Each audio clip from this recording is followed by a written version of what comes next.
The coffee mug slips from my fingers, ceramic shattering against the polished concrete floor of Phoenix Digital Solutions' main conference room. Nobody even glances down. Their attention remains laser-focused on the wall-mounted screen where my sister's presentation glows with corporate authority. Phoenix Digital Restructuring Initiative, Chief Executive Officer Madison Chen, CEO Madison Chen. My stomach drops as I scan the faces around our custom glass table. Dad's beaming expression, Mom's satisfied nod, and my sister's sharp business suit as she stands where I've stood for every quarterly review since 2012, where I've presented every major breakthrough, every client acquisition, every innovation that transformed our small Austin web design shop into a 7-figure software development company. Ryan, Dad says, not bothering to look at me. You're 15 minutes late. We started the Q4 transition meeting without you. Transition meeting? The words feel foreign. You moved it up a week. I've been debugging the Morrison Industries deployment all night. Their system goes live Monday. Madison clicks to the next slide, which is exactly why we need structured leadership now. Dad, as I outlined in my strategic assessment, Ryan's technical obsessions are preventing proper business scaling. Technical obsessions, like the artificial intelligence integration that doubled our contract values last year, like the automated testing framework that reduced our bug reports by 87%, like the client relationship management system I built from scratch that tracks every interaction and payment. Honey, Mom leans forward, her tone patronizingly gentle. We've transferred operational control to Madison effective today. She has the MBA and business connections we need for the next phase. The air conditioning hums in the silence that follows. Last month, I stood on the stage at Austin Tech Awards accepting Innovation of the Year for our machine learning customer service platform. The audience erupted when they announced Phoenix Digital's 340% revenue growth. But at the celebration dinner afterward, my parents barely touched their food. It's impressive work, Ryan, Dad had said, swirling his wine, but not systematic enough for enterprise scaling. We need someone who understands corporate structure. They'd raised their glasses to Madison instead, toasting her recent finance MBA and her internship connections at Goldman Sachs. Never mind that while she spent summers in Manhattan networking, I worked 18-hour days teaching myself advanced programming languages, building client relationships, and transforming our company from basic website creation to sophisticated software solutions. Now I grip the back of a chair to steady myself. You can't be serious. I built our entire technical infrastructure. I designed our core products. I landed every major contract we have. And we appreciate that tremendously. Dad's voice carries that familiar, condescending edge. You're brilliant with code, but Madison understands finance and operations. You can still lead our development team. Lead the development team. As if I haven't been running every aspect of this business while they gradually retreated to their Lake Travis house. As if the patents, the industry recognition, the client testimonials praising my personal involvement mean nothing. The clarity hits like cold water. I reach into my laptop bag, remove my company access cards, and place them on the glass table with a decisive click. I'm not just your programmer. I built this entire operation from the ground up. Madison sighs dramatically. See, Dad? This is the emotional decision-making I warned you about. Technical people don't understand business hierarchy. Dad frowns. Ryan, you need to be mature about this. It's not personal. It's about professional growth and market positioning. Not personal? My laugh sounds sharp and unfamiliar. You blindsided me during our biggest deployment week. You didn't consult me about restructuring the company I've dedicated 12 years of my life to building. That's enough. Mom cuts in sharply. Madison has formal business education. She knows what she's doing. And there it is. The pattern that's defined every family decision since Madison graduated high school. They automatically defer to her credentials while dismissing my practical experience as technical stubbornness. It's not just my position at risk. It's the technological innovation that sets us apart. The client relationships built on trust in my expertise, the development culture I've fostered. Looking at them huddled together in their new alliance, a realization crystallizes. They've never seen me as a business partner. To them, I've always been the smart technician who keeps the systems running while they make the strategic decisions. You know what? I say, my voice steadier than I feel. Maybe you're right. Maybe Madison should take over. Relief washes over their faces. But remember this moment, I continue, stepping toward the door. Because when you realize what you've destroyed, don't expect me to rebuild it for you. I walk out, leaving the shattered mug pieces scattered across the floor like the remains of everything I thought we'd built together. 3 days later, I only meant to collect my personal files from the server, not discover the depth of Madison's corporate sabotage. But there it is on her open laptop, Morrison Industries logo staring back at me from what should be confidential communications.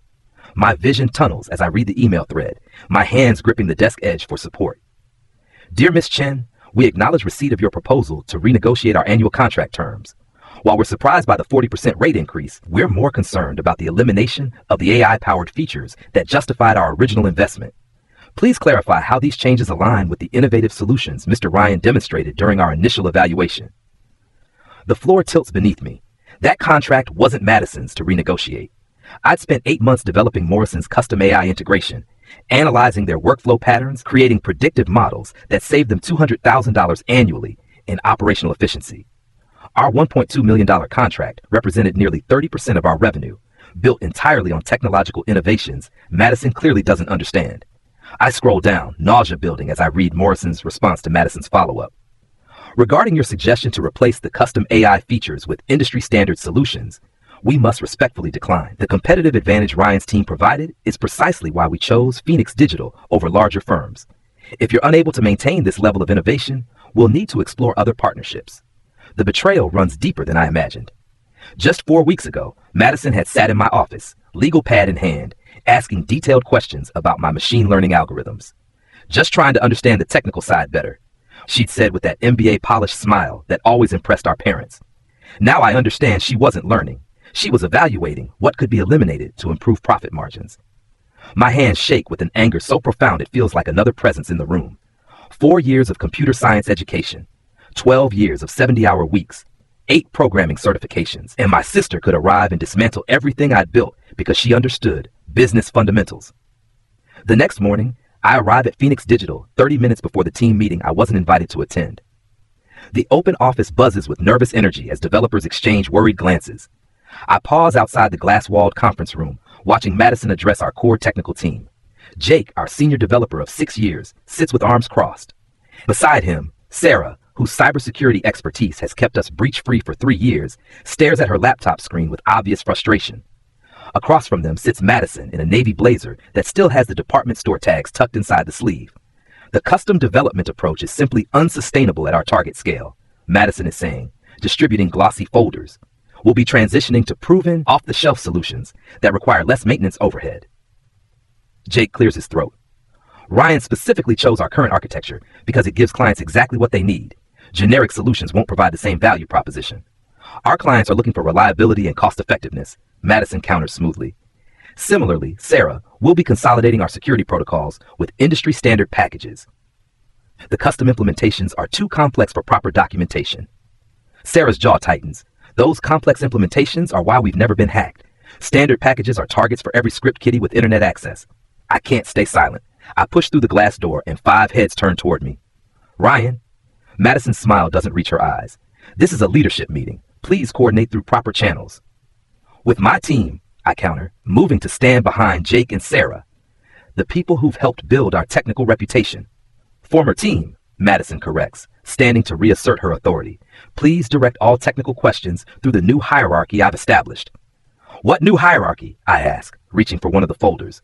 Inside are organizational charts showing the development team reporting through 3 layers of management before reaching Madison. My role has been eliminated entirely. You're bureaucratizing a creative process, I say, the words bitter in my mouth. We're creating scalable business systems, Madison corrects. Mom and Dad agree it's the right approach for enterprise clients. The stakes crystallize perfectly. This isn't about my job. It's about everything that makes our company unique. The innovative solutions that win awards. The client relationships built on technical excellence. The culture where developers can experiment and create instead of just implementing predetermined specifications. Jake, I say quietly, what happens to the Morrison project without the custom AI features? The senior developer shakes his head. We'd have to rebuild everything using generic machine learning libraries. It'll perform maybe 60% as well, and Morrison will notice immediately. Sarah, I continue, how long before we get breached using standard security packages? 6 months, maybe less. Every vulnerability will be documented online. We'll be sitting ducks. Madison clears her throat. These are unfortunate but necessary business adjustments. Speaking of adjustments, Ryan, we should discuss your new compensation structure. The technical consultant position doesn't warrant senior-level benefits. The final insult lands like a physical blow. 12 years of building this company's reputation, and now I'm facing a demotion and pay cut while watching everything I've created being dismantled for the sake of scalable business systems. That evening, after everyone is gone, Jake finds me in my office, methodically backing up my code repositories to external drives. The whole dev team is with you, he says quietly, his voice steady after 6 years as my second in command.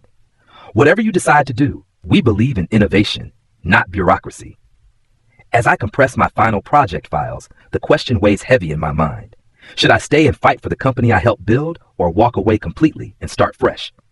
Fighting meant endless battles with my family over every technical decision. Leaving meant abandoning 12 years of work and letting clients suffer under Madison's corporate efficiency models. What would you do when the people who should value your expertise most fail to understand what makes it valuable? 2 days later, the team meeting invitation appears in my inbox. Technical standardization implementation, mandatory attendance. I read it twice, my jaw tightening. Madison scheduled it during deployment hours when she knows I'm busiest managing client rollouts. The conference room buzzes with anxious energy when I slip in 10 minutes late, fingers still sticky from replacing server cables. Madison stands at the head of the table, my usual spot, her tailored suit a stark contrast to my jeans and Phoenix Digital hoodie. Perfect timing, Ryan. I was just explaining our exciting new standardization initiative. Madison clicks to the next slide, revealing a simplified development process stripped of all custom innovation. We're implementing these protocols effective Monday.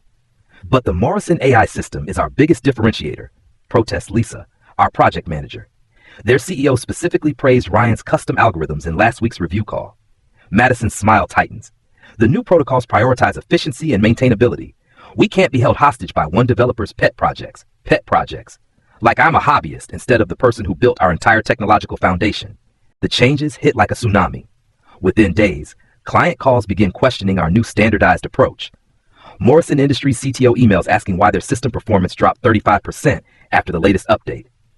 TechCorp's security audit reveals vulnerabilities that didn't exist under my custom protection protocols. What happened to the innovation becomes a common question, and Madison's response is always the same. Blame the implementation team, not her strategic decisions. The technical execution isn't meeting our quality standards, I overhear her telling Morrison's executives during a damage control call. Jake's face burns with frustration as he troubleshoots problems created by Madison's insistence on generic solutions. The final blow comes when Austin Business Journal publishes an article titled, "Has Phoenix Digital Lost Its Technical Edge?" The writer, who'd previously praised our cutting-edge approach to business automation, now questions whether the company has abandoned innovation in favor of conventional thinking. Inside the office, the sabotage continues. I arrive one morning to find my specialized development workstation, custom built with dual GPUs for machine learning, replaced with a standard corporate desktop. My multiple monitors have been redistributed for efficiency. Where's my equipment? I demand. Madison said we need hardware standardization, Jake explains, not meeting my eyes. Your stuff is in storage. Everyone gets identical setups now. Each night, I lie awake staring at the ceiling, mentally reconstructing algorithms I've spent years perfecting. For the first time since college, coding feels like a burden rather than a joy. The office, once my creative sanctuary, has become a battlefield where every technical decision becomes a political conflict. The staff walks on eggshells, caught between loyalty to me and fear of unemployment. When I suggest implementing a more efficient database structure, Madison countermands the decision moments later. The documentation says to use the standard configuration, she announces loudly. We need consistency, not experimentation. But software development isn't assembly line manufacturing. It's problem solving and creativity and intuition all wrapped together. Madison's standardization strips away everything that makes technology worth creating. After one particularly grueling day, where Morrison threatened to terminate their contract over continued performance issues, I retreat to the server room, pressing my forehead against the cold metal rack housing systems I designed and built. Tears of frustration threaten, but I refuse to let them fall. That night, I start documenting everything: code architecture, client specifications, vendor relationships, and encrypted files on my personal cloud storage. If I can't preserve my technical legacy at Phoenix Digital, I'll at least preserve the knowledge for whatever comes next. The next morning, I find a small flash drive placed precisely on my keyboard. Beneath it lies a handwritten note in Jake's unmistakable scrawl. Your code, your vision. Some things can't be replaced, even by an MBA. For the first time in weeks, I smile. The breaking point comes during prep for Morrison Industries' quarterly review, the make or break meeting that will determine whether they renew their $1.2 million contract.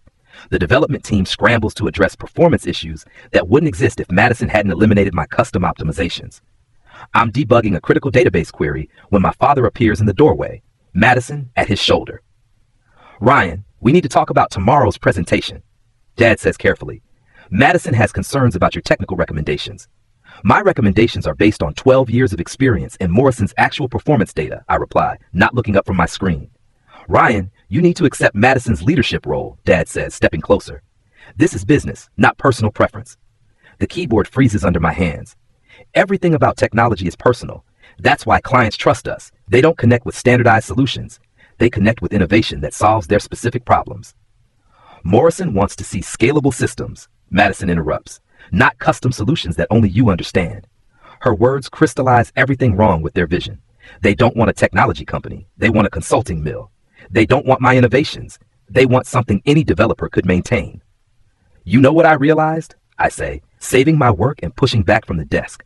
We don't share the same values anymore. You see technology as a commodity. I see it as a craft. Don't be dramatic, Dad says. We're talking about business efficiency. No, we're talking about my life's work. I face them both directly. I'm not going to watch you destroy what I've built. I quit, and I'm taking my intellectual property with me. The office falls silent. Even the server fans seem to hold their breath. You can't quit, Madison sputters. Not before Morrison's review. Not with our biggest client on the line. Watch me. I haven't even reached the elevator when Jake steps forward. If Ryan's leaving, so am I. 3 more developers remove their ID badges. Sarah, the cybersecurity expert. Lisa, the project manager. Tom, the systems architect. My people. My team. That evening, my phone buzzes with a text from our hardware vendor. Wherever you land, your preferred pricing comes with you. Quality recognizes quality. For the first time, I allow myself to envision something new, not fighting for scraps of respect in my family's company, but building something truly innovative from the ground up. That night, I sketch concepts for my own software company in the margins of my notebook, pages filled with possibilities rather than bureaucratic restrictions. The next morning, I make 2 calls. First to Morrison Industries CTO, requesting a private meeting. The second call surprises even me. As I clean out my office, a business card falls from my desk drawer. Kevin Martinez, Startup Incubator Director. We'd met at a tech conference months ago, and he'd mentioned space opening in the Austin Tech Accelerator. I pick up my phone, fingers steady as I dial his number. Kevin, it's Ryan Chin. I think I'm ready for that conversation we discussed about launching my own company. A week later, my portfolio slides across the polished table toward Jennifer Walsh, whose investment firm has funded 5 of Austin's most successful tech startups. Morning light streams through floor-to-ceiling windows of the downtown conference room, illuminating my laptop screen, displaying Morrison Industries' performance metrics. I've followed Phoenix Digital's work for years, Jennifer says, studying my AI implementation screenshots. Your technical innovations are remarkable, but your business insight is what really impresses me. I straighten my button-down shirt, channeling confidence I've rebuilt over the past week. My vision is specialized software solutions that solve real business problems, not generic applications that check corporate boxes. Jennifer nods appreciatively.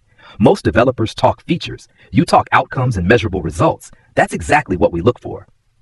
I've prepared for this moment meticulously, rehearsing my pitch while refining my business plan into the early hours. The separation from Phoenix Digital burns fresh, but determination has replaced the initial shock.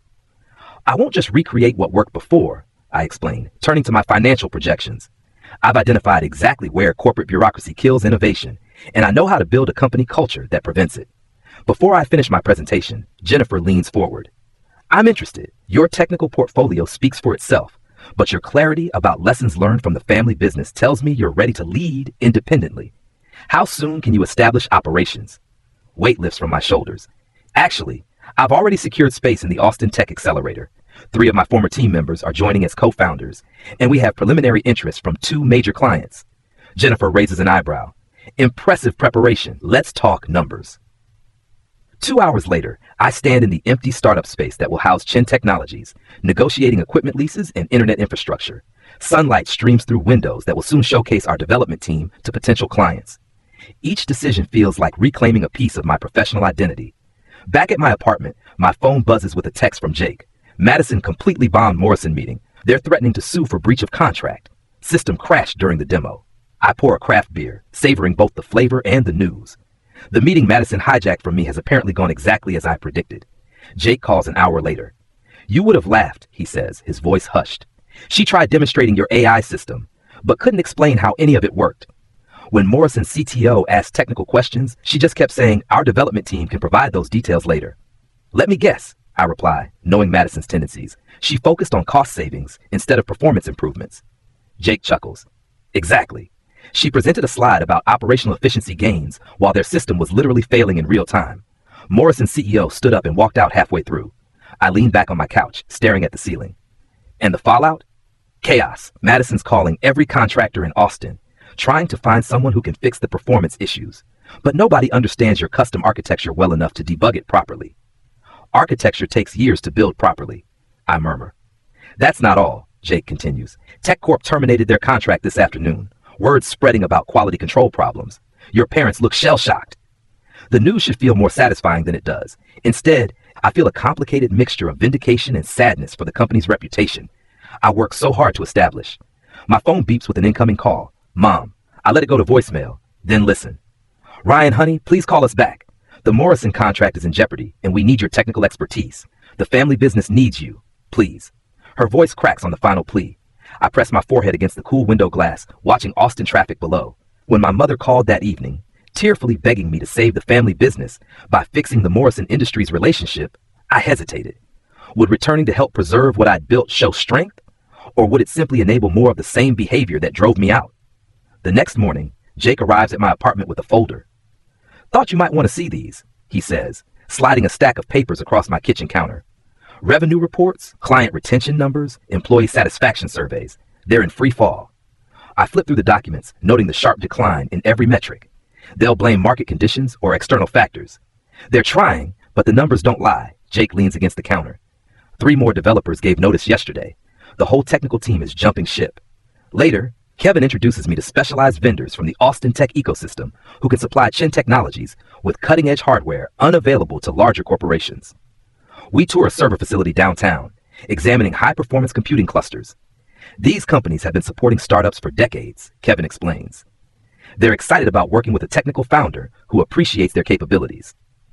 Jennifer calls while I'm driving home. Ryan, I've got a meeting with Harrison Electronics next week. Enterprise software company looking for AI integration. They specifically asked about working with the developer behind Phoenix Digital's innovations. I nearly run a red light. Harrison Electronics, the manufacturing automation company? The very same. And I'm having dinner with Margaret Torres tomorrow night. The pieces fall into place faster than I dared hope. With Jake's development expertise, Sarah's security knowledge, and Jennifer's investment network, I can accelerate my timeline by months. That afternoon, I receive an email that makes my hands tremble. Morrison Industries requesting a meeting to discuss Chin Technologies consulting services for their ongoing technical challenges. They've found me. Meanwhile, Phoenix Digital's Glassdoor reviews fill with complaints from departing employees. Technical innovation completely eliminated. Management doesn't understand the technology they're selling. Avoid if you want to do meaningful development work. My father's voicemails grow increasingly desperate. Ryan, this Morrison situation is critical for our survival. Please reconsider. We can discuss adjusting your position. The crack in their facade widens with each passing day.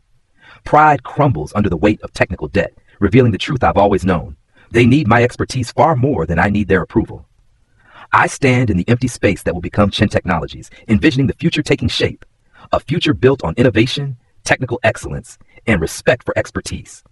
For the first time since walking out of Phoenix Digital, I smile without reservation.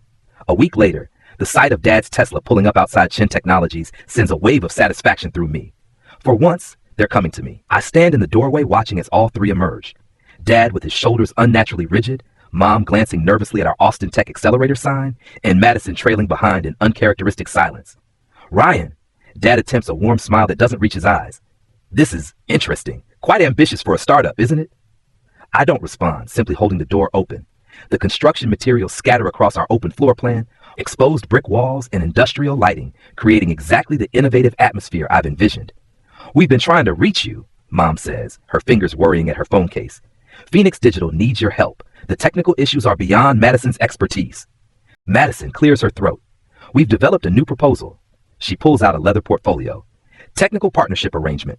You handle the complex development. We manage client relationships and business operations. With us retaining final decision authority, Dad adds quickly, for strategic continuity. When I don't immediately respond, his tone shifts. The family legacy is at stake, Ryan. Don't you care about what we've all built together? Mom steps closer, her voice softening. We're offering you what you wanted. Why are you being so stubborn? I walk to my laptop on the makeshift desk, turning the screen toward them. You know what's interesting? You never asked what I actually wanted. And now it's too late. Their confused expressions fuel something warm in my chest. I secured my own funding 3 weeks ago. The space is leased. My team is already onboarded. I pull out a folder and remove a document with Harrison Electronics' logo. And this arrived yesterday. Dad snatches it, eyes widening as he reads. This is a development contract, $800,000 for AI manufacturing integration. They were quite interested in working with the actual architect of those systems. I can't help the pride in my voice, not a business school graduate who can't explain how they function.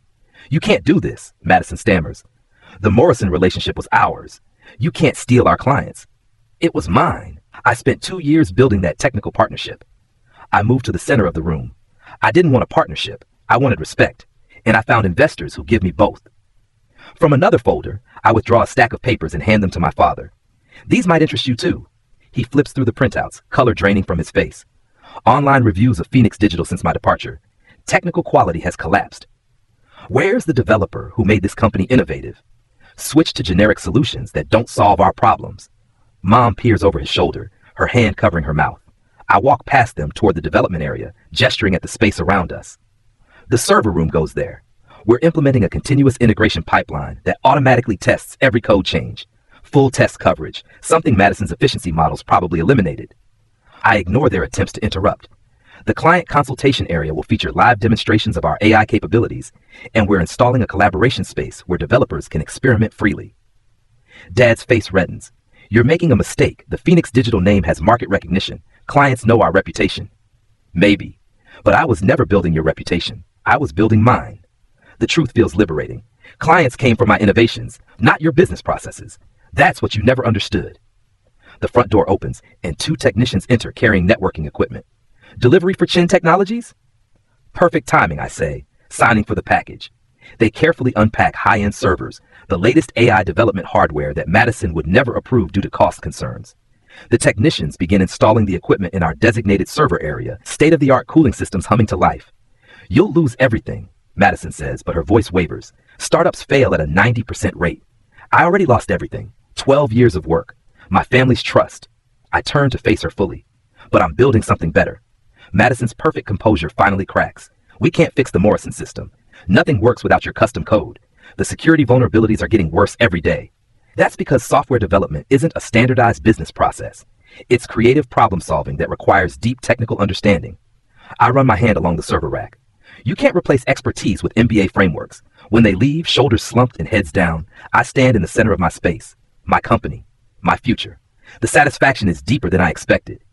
2 weeks later, Jake forwards me an article about Phoenix Digital seeking emergency technical consulting to address systematic operational challenges. Regular clients have been migrating away, and rumors spread about a complete technical overhaul, desperately needed to prevent further contract losses. The family question remains complicated. My phone shows 4 missed calls from Mom just today, but I'm not ready to answer. Not yet. There's too much to build, too much potential to realize. On the night of Chin Technology's first major client demo, I move between workstations filled with potential partners, satisfied clients, and industry colleagues. The development team executes my vision with precision, showcasing innovations that solve real problems rather than implementing generic solutions. Near closing, I emerge from the server room for a final check when I spot her, my mother, sitting alone in our reception area, staring at our wall display of technical achievements and client testimonials. Our eyes meet across the room, and for the first time in months, I see something beyond the disappointment and manipulation. Recognition. 6 months later, the mechanical keyboard sings under my fingers as I refine the machine learning algorithm that will revolutionize Harrison Electronics' production line, no longer needing to justify my decision to implement custom neural networks or the specialized hardware I requisitioned on technical merit. Behind me, 4 developers work with focused intensity, their screens displaying elegant code that solves complex problems rather than implementing predetermined corporate specifications. Ryan, we're ready for the Harrison demo, Jake calls, now my chief technology officer rather than just an ally in a company that never valued technical excellence. I nod, allowing myself a moment to admire the humming expanse of Chin Technologies, my company, my vision, my technical standards. The quarterly feature releases I've planned push the boundaries of what's possible rather than settling for what's cheapest to maintain. Our innovation-first approach has become our signature, drawing contracts from companies who once barely knew Phoenix Digital existed. Coming, I answer, wiping my hands on my jeans as I move toward the demo station where Sarah, a security expert I recruited from a Fortune 500 company, anxiously awaits my review of her penetration testing results. The encryption is bulletproof, I tell her, remembering how Madison dismissed custom security as unnecessarily complex. Now tell me why you chose this particular algorithm over the industry standard. Her explanation shows deep understanding. This is how technical mentorship should work, not dismissing expertise as overcomplication, but genuinely investing in someone's growth and learning. Later, my phone buzzes with another contract inquiry. We're booked solid through next year, with technology officers from Fortune 500 companies requesting consultations. National tech publications have featured our innovative approach, vindicating every sleepless night spent perfecting algorithms in my apartment after leaving Phoenix Digital. The afternoon mail brings an envelope from the Austin Technology Council. Inside, an invitation to next month's award ceremony where Chin Technologies is nominated for Startup Innovation of the Year. The same ceremony where just 2 years ago, I stood accepting an award while my parents whispered about my sister's business credentials. When the announcement comes at the gala, I don't drop anything in shock. Instead, I accept the trophy with steady hands, spotlights warm on my face as I thank my team by name. Jake, Sarah, Lisa, who joined as our operations director, and every developer who believed enough to follow me into uncertainty. Success isn't about proving others wrong, I tell the audience, my voice carrying confidence earned through challenges. It's about proving yourself right about what really matters. Back at the office, we gather after the ceremony. Jennifer brings champagne, while Kevin proudly displays the first press coverage of my upcoming technical book. Jake uncorks the bottle with a satisfying pop, filling glasses around our collaboration table, where ideas are shared, not dictated. To building something that reflects who we really are, I toast, not who others think we should be. Their glasses rise in response, light catching the bubbles inside. The next morning, spread across my desk, 7 different acquisition offers from major tech companies sit alongside an invitation to keynote the Southwest Software Conference. My grandfather's faded photograph watches from its frame beside my awards, his original electronics repair shop that started our family's technical legacy before MBAs and corporate efficiency entered our vocabulary. A knock at my office door reveals Madison, resume in hand, here for the business operations director interview I agreed to after our mother's emotional Christmas intervention. As I consider whether to bring my sister into my company, I wonder if some family relationships can be rebuilt on entirely new foundations, or if some bridges, once burned with betrayal, should remain permanently crossed. Would you give someone who undermined your life's work a second chance if they show genuine understanding of their mistakes? Or is mixing business with family a risk that's never worth taking? Sometimes the biggest gift someone can give you is their complete lack of faith in your abilities. It forces you to discover exactly how much you're capable of achieving on your own terms. Update. 3 months later, the morning sun streams through Chin Technologies' expanded office space as I review our latest quarterly report. Revenue has exceeded projections by 180%, with 12 enterprise clients now depending on our AI solutions. The irony isn't lost on me. We're generating more profit than Phoenix Digital ever achieved, with half the overhead and none of the family drama. Madison sits across from my desk, her resume nowhere in sight this time. Instead, she carries a leather portfolio containing what she calls her accountability assessment, a detailed analysis of every mistake she made at Phoenix Digital, complete with financial impact calculations and proposed remediation strategies. I spent 6 months studying everything I did wrong, she says, her voice lacking the corporate confidence that once defined her. I interviewed former employees, analyzed client feedback, even took a programming course to understand the technical decisions I overruled. I leaned back in my chair, studying my sister's face. Gone is the MBA arrogance, replaced by something I never thought I'd see from Madison: genuine humility. The Morrison contract termination cost Phoenix Digital $1.2 million in annual revenue, she continues, flipping through her documentation. But the real damage was reputational. 3 other major clients canceled within 6 weeks, citing concerns about technical competency. Total revenue loss, $2.8 million. I glance at my laptop screen, where Morrison Industries' latest payment to Chin Technologies shows $150,000 for this month alone. They didn't just follow me, they tripled their investment in our AI solutions. Jake told me you've been asking about our development processes, I say carefully. Madison nods. I wanted to understand what I destroyed. The custom AI integration you built for Morrison wasn't just code. It was a complete understanding of their business workflow, their pain points, their growth trajectory. I tried to replace expertise with generic solutions, and it nearly killed the company. Through the glass walls of my office, I watch my team collaborating on a new neural network architecture. Sarah is explaining security protocols to 2 new hires, while Jake reviews code with the focused intensity that made Phoenix Digital's technical reputation possible. This is what leadership in technology should look like: experts empowering other experts, not MBA frameworks constraining innovation. Mom and Dad are selling Phoenix Digital, Madison says quietly. The debt from lost contracts and emergency consulting fees has become unsustainable. They're hoping to get 60 cents on the dollar. The news should feel like victory, but instead it feels like waste. 12 years of building something meaningful, destroyed in 6 months of corporate efficiency optimization. What do you want from me, Madison? I asked directly. She closes the portfolio and meets my eyes. I want to understand how to support technical innovation without destroying it. I want to learn how business operations can enhance creativity instead of constraining it. And I want to prove that I can contribute value to what you're building here. I stand and walk to the window overlooking downtown Austin. Chen Technologies occupies 2 floors now, with plans for a third as we expand our machine learning consulting division. Every hire has been strategic. Every process designed to amplify technical expertise rather than bureaucratize it. The position isn't CEO or COO, I say, not turning around. It's Director of Client Relations, reporting to Jake as CTO. Your job would be translating between technical complexity and client business needs. No strategic authority over development decisions. I understand. You'd need to complete our technical literacy program, 6 months of intensive training in software architecture, AI implementation, and cybersecurity fundamentals. No special treatment because you're my sister. I've already started. I'm halfway through a Stanford online certificate in machine learning. I turn back to face her. Why should I trust you with this?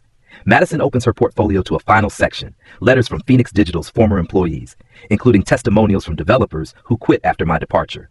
Because I've spent 3 months interviewing everyone I hurt with my ignorance, she says. Jake, Sarah, Lisa, Tom. They all told me the same thing. Technical innovation requires trust, collaboration, and respect for expertise. I eliminated all 3 in the name of business efficiency. She pulls out a handwritten note. This is from Marcus, the junior developer who quit the day after I eliminated the Innovation Lab budget. He wrote, Madison's changes didn't just kill creativity, they killed hope. Developers need to feel like their expertise matters, like they're building something meaningful, rather than just implementing predetermined specifications. The sincerity in her voice feels genuine, but trust isn't rebuilt through apologies alone. There's one condition, I say, returning to my desk. Full transparency. Every client interaction gets documented. Every business recommendation gets technical review. And if you ever try to overrule technical decisions without consulting the development team, you're gone immediately. Madison nods. I've drafted a contract outlining exactly those terms. She slides a document across my desk, not a negotiation, but a commitment to accountability that addresses every concern I might have about working with her again. Over the following months, Madison's transformation surprises everyone, especially our parents. She attends technical architecture meetings not to make decisions, but to understand the complexity behind our solutions. She spends hours with client technical teams, translating their requirements into specifications our developers can optimize. Most importantly, she defers to expertise instead of asserting authority. During a client presentation for Austin Municipal Services, Madison introduces me as the technical architect behind our AI solutions and steps aside to let me explain our approach. No corporate posturing, no MBA buzzwords. Just honest acknowledgement that innovation comes from understanding, not management. The $400,000 contract we win that day validates our collaborative approach. 6 months later, Chen Technologies receives acquisition interest from 3 Fortune 500 companies. The offers range from $12 million to $18 million, with terms that would retain our entire team and operational independence. But sitting in my office reviewing the proposals, I realized something unexpected. Building this company wasn't about proving my worth to my family. It was about proving it to myself. Madison appears in my doorway, carrying 2 cups of coffee and a nervous expression. I heard about the acquisition offers, she says, setting 1 cup on my desk. Are you considering them? I gesture to the chair across from me. What do you think we should do? It's a test, and we both know it. The old Madison would have launched into a presentation about market positioning and shareholder value. But this Madison pauses, considering the question carefully. I think you should ask the team what they want, she says finally. Jake, Sarah, Lisa, they followed you here because they believed in your vision of technical innovation. Their input matters more than market valuations. That afternoon, I call an all-hands meeting. 23 employees gather in our main conference room, from senior developers to the administrative staff who keep our operations running smoothly. We've received acquisition offers, I announce, displaying the 3 proposals on our wall-mounted screen. I want to hear your thoughts before making any decisions. Jake speaks first. What happens to our innovation lab? Our research budget? The experimental projects that might not have immediate commercial value? Sarah adds, will we still be able to choose our own security protocols, or will we have to use corporate standard packages? Lisa raises her hand. What about client relationships? Will we still be able to work directly with technical teams, or will everything go through corporate sales processes? These are exactly the questions that matter, not just financial terms, but the culture and values that make our work meaningful. After 2 hours of discussion, the consensus emerges clearly.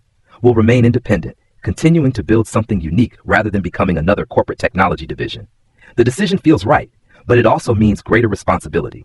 No acquisition safety net, no corporate resources to fall back on. Just our expertise, our relationships, and our commitment to innovation. That evening, I call my parents to inform them of our decision. Dad's response is predictably focused on financial implications. Ryan, you're passing up generational wealth, he says. These offers might not come again. Maybe not, I reply. But we're building something more valuable than money. We're creating a model for how technology companies should operate. Mom's voice softens. Are you happy with what you've built? The question catches me off guard. In all the years of family arguments about business strategy and corporate growth, no one has ever asked about my happiness. Yes, I answer honestly. For the first time in my career, I wake up excited about work. The problems we solve, the innovation we enable, the team we've assembled, it all feels meaningful. There's a long pause before Mom speaks again. I'm proud of you, Ryan. I'm proud of what you've accomplished, and I'm sorry it took us so long to see your vision. Later that night, Madison and I share a drink at a rooftop bar overlooking the Austin skyline. The city lights stretch to the horizon, each one representing dreams and ambitions not unlike our own. Do you regret it? Madison asks. Walking away from Phoenix Digital, rebuilding from scratch, all the family drama? I consider the question while watching traffic move below us. The past 2 years have been challenging, longer hours than I'd ever worked, financial uncertainty, the stress of building something from nothing, but also more rewarding than anything I experienced in 12 years at Phoenix Digital.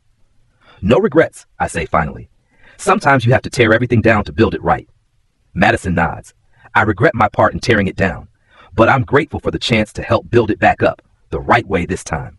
A year later, Chin Technologies employs 47 people across 3 office floors. Our client roster includes Fortune 500 companies, innovative startups, and government agencies seeking cutting-edge AI solutions.